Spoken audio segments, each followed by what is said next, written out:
Yung pinakamadaling solusyon mag-adjust ng projector headlight. Para pag in-adjust nyo, makikita nyo agad yung galaw ng ilaw. Hindi ko napipitin to kung baka magalaw ko pa yung settings nito kasi Ito kasi kagandahan, dalawa sabay na. Kaya pag ginalaw mo yan, dalawa din gagalaw yung low beam tsaka high beam niya.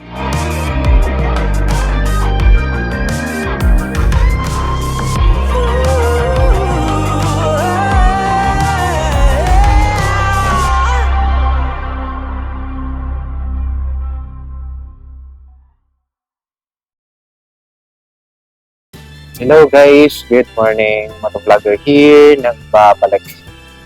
Boss Ed nga pala. So ayan guys, andito tayo ngayon sa Taytay Rizal, malapit sa may City Hall. So ayan guys, ito yung pinakamadaling solusyon pag-adjust ng projector headlight. Ang kagandahan dito guys sa NMAX version 3 natin, Mapatec Max Man na standard, ay yung dalawang projector headlight nito ay pag in-adjust mo sa loob ay sabay na yung dalawa na to. Pero yung the best na pag-adjust nito guys, dapat gabi para makita nyo agad yung resulta. O di kaya basta medyo madilim yung part, tapos nakatutok kayo mismo sa pader. Dapat yung pader nyo mas malapit. Ito kasi malayo guys. Ang ilaw kasi ng NMAX natin ay straight yun, straight. Kaya dapat nakatutok kayo sa may pader para pag in-adjust nyo, makikita nyo agad yung galaw ng ilaw. Pero ito lang, ipapakita ko sa inyo to kung paano i-adjust. Ito dapat meron kayong ito yung pinakamadali guys. Kasi halos open wrench yung ginagamit nila. Napakahirap nun guys. O di kaya close wrench. Napakahirap kasi matagal. Tsaka sobrang hirap kasi medyo masikip yung loob. Ito yung pinaka-the best na solution guys. Kumuha kayo ng 8mm na socket. 8mm yan o. 8mm na socket. Tapos, ihit muna natin ito.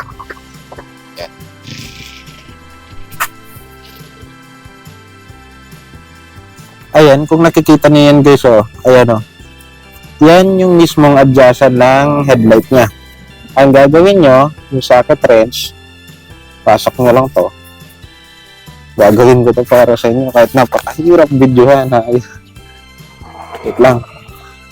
Pero pasok kamay ko.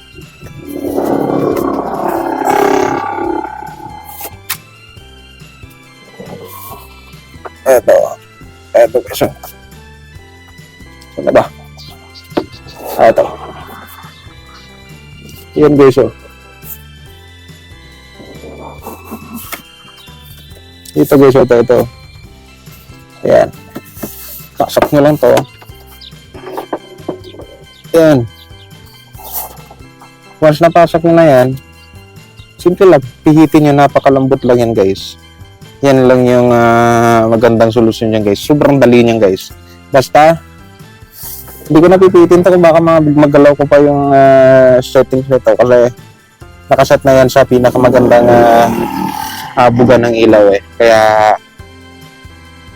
yan ang papakita ko sa inyo guys kung paano siya i-adjust. Basta once napasok nyo na yan guys, pihitin nyo na lang, napakagaan na lang yan. Napakadali na lang yan pihitin guys. Basta tip ko sa inyo, basta wait lang, tuturo ko. Ayan. Eto, tandaan nyo yan.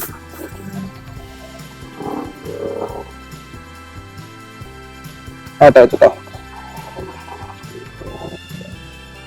Wala pang nakikita nyo yung kamay ko. Basta ito. Ilagay nyo lang yung 8mm.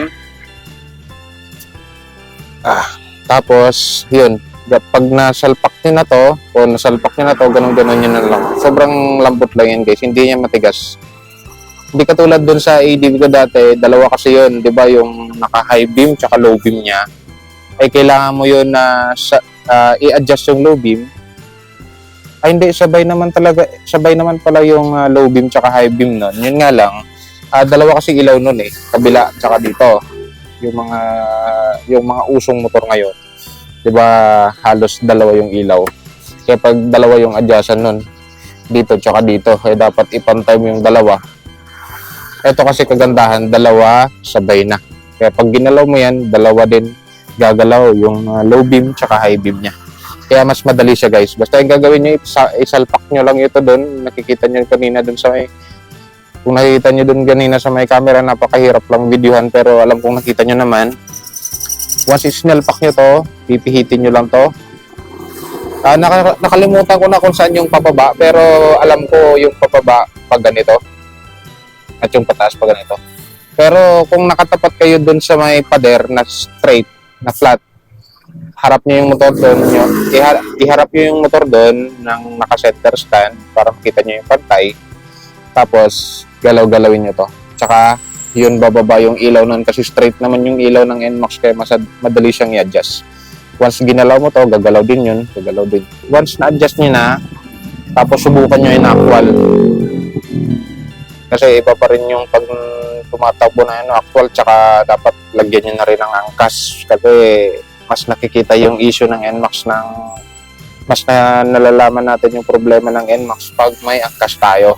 Pag wala kasing angkas, hindi naman masyado nakakasilaw sa kasalubong. Pag may angkas lang naman talaga. Kaya pag nagka-try kayo, once na-adjust nyo na, naggalaw nyo na ng konti lang, pababayin nyo lang ng konti.